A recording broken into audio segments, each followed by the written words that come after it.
Hello and welcome to my vintage audiophile channel. This is now my 20th video. Yay! Today we are going to be talking about a top-of-the-line model from 1989 from Kenwood. It is a cassette deck, a dual one in fact. It is pretty impressive feature-wise and spec-wise. You're probably wondering why I'm doing yet another Kenwood product, and that's just because they kind of fly under the radar by today's standards. Probably because they're not out there in public right now with current audio equipment that they no longer produce. They just still produce a lot of Kenwood car stereos and stuff like that, but they've kind of got out of the consumer electronics area of it for a while now, so people aren't well aware of the name as people who've been around a while. This one, like I said, was from 1989. It has something which you only see in some of the very high end units, and that is the fact that it has dual record on it. You can record on either cassette deck well, whereas most of them will only record on one and play back on the other. This one does it on both. It has record balance and record level, separate controls, as well as the big headphone jack for your 1/4-inch headphones. I'm going to power this on so you can see what it looks like when it's powered on. And as you can see, it is a digital readout with digital timer as far as lapse time, and it also has, when you play a cassette, it will have the bars that go across here to tell you what level your stuff is playing at. It does have stop for both wells, forward and reverse, because this is an auto reverse deck. It has a Dolby B and C and HX Pro, which makes it very versatile and produces some very good recordings. It has dual pauses and a high speed and normal dubbing buttons over here for if you want to dub from one deck to the other. Eject buttons are here. It is a 2-head 4-track heads in it, heads that can swivel back and forth when to play when you're playing a tape and you want to change the direction of your tape. Let's see what else does it have on here. It has, you can reset the timer. A button here that you can push A or B so that you can see the time on either deck A or deck B, whichever one you're playing. It has an auto bias function, which is really nice because it'll automatically detect what the bias is on the tape you're playing and adjust for it. It has an index scan. It does have cue and review so that you can, when you're playing a tape, you can push the buttons and it'll either advance or reverse to the next or previous track and then start playing again. It has a timer on it so that you can set it up to record at a time convenient for you. There is a continuous one-way or playing one side and then the other side and then stopping feature on it for when you're playing a tape. On the back it just has your standard RCA jacks for the in and outs that's on all cassette decks. It also has 2 1/8-inch jack plugs on the back, which you can plug into a compatible Kenwood system that also has system control on it, and that way with your all-in-one remote that comes with some of the higher end receivers of Kenwood and of the era, you'll be able to control your tape deck from the remote, which is a very, very big convenience if you're pressed for time, or you don't want to have to keep getting up and going over and manually pushing buttons.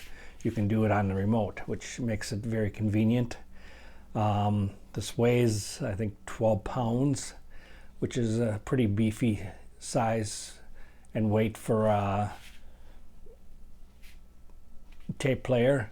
You'll also notice on the top it does have vents in the back.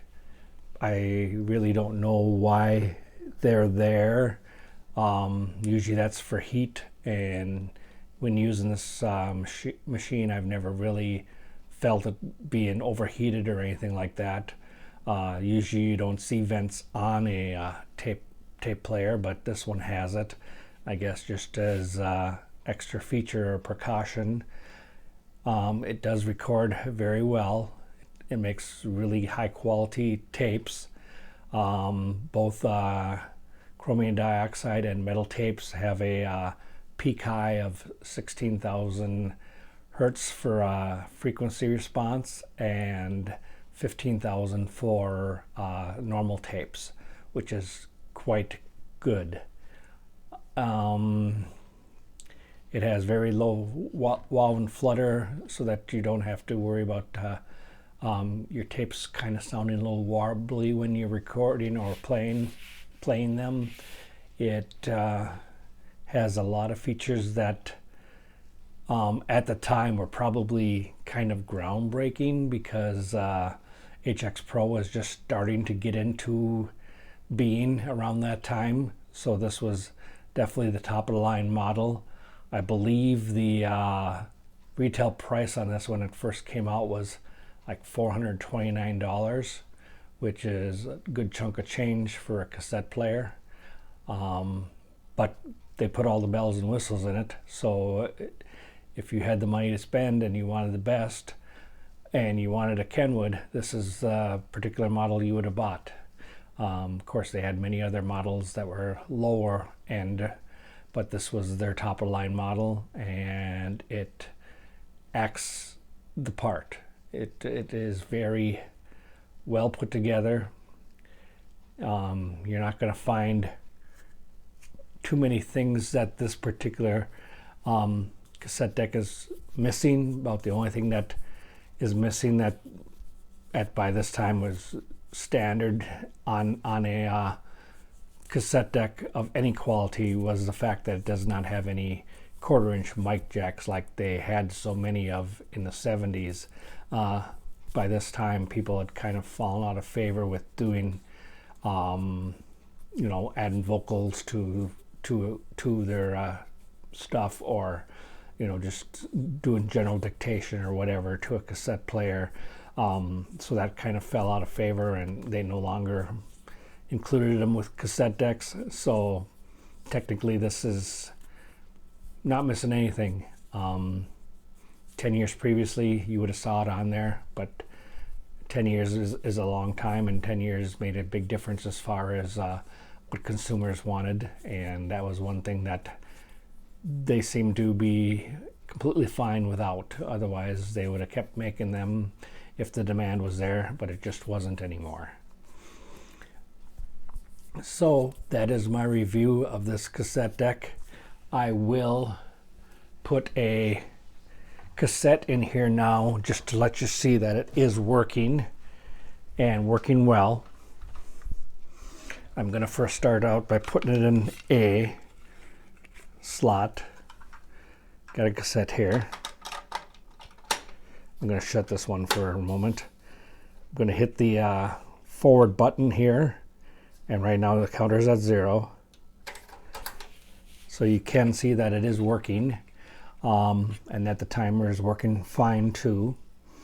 Like I say, if you wanted to reset it, you just hit this button and automatically goes back to 0 and starts over again. Right now it says it's on A, which is the deck A, so you're seeing the real time as the cassette deck is playing.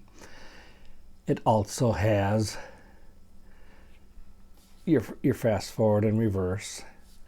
I'm going to stop it now, and I'm going to put it over in the other deck to show you that that is working also.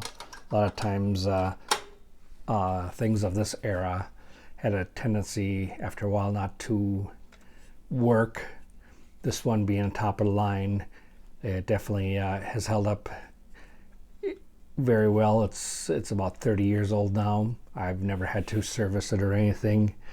Just do your standard cleaning of the heads and demagnetizing, and that's about it. And then you can see now it automatically turned over to B because B side is working, and the counter's going.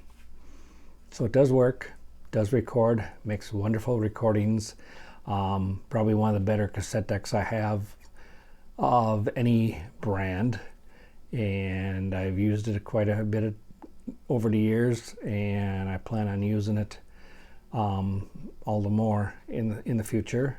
I don't record as much as I used to, but I do still play a lot of cassettes, so it gets still gets a lot of work out. And I'm extremely satisfied with it. And if you happen to find one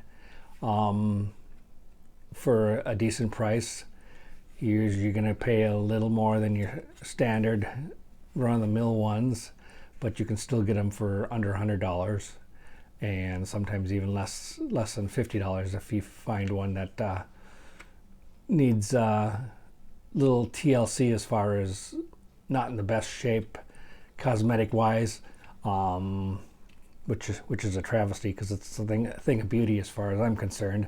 But you can find them out there, and if you like cassettes and want another cassette deck, or starting to rediscover cassettes, because it sounds like cassettes, like records, are now starting to come back again. Some of the new stuff that's put out in the market by some of the artists are being released in cassettes once again, as well as records and CDs. And this one will do you no harm. It will definitely do the trick, and you will enjoy it as much as I have enjoyed it over the years.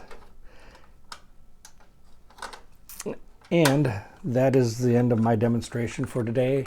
I thank you for watching.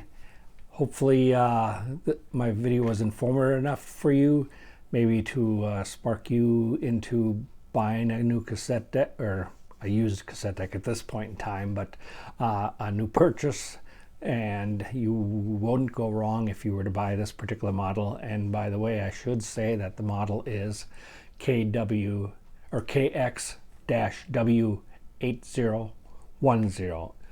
It was a top of the line.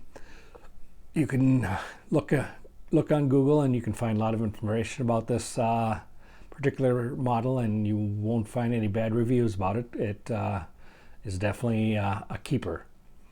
And until next time, please like my video if you like it. Please subscribe so that you can see further videos from me in the future.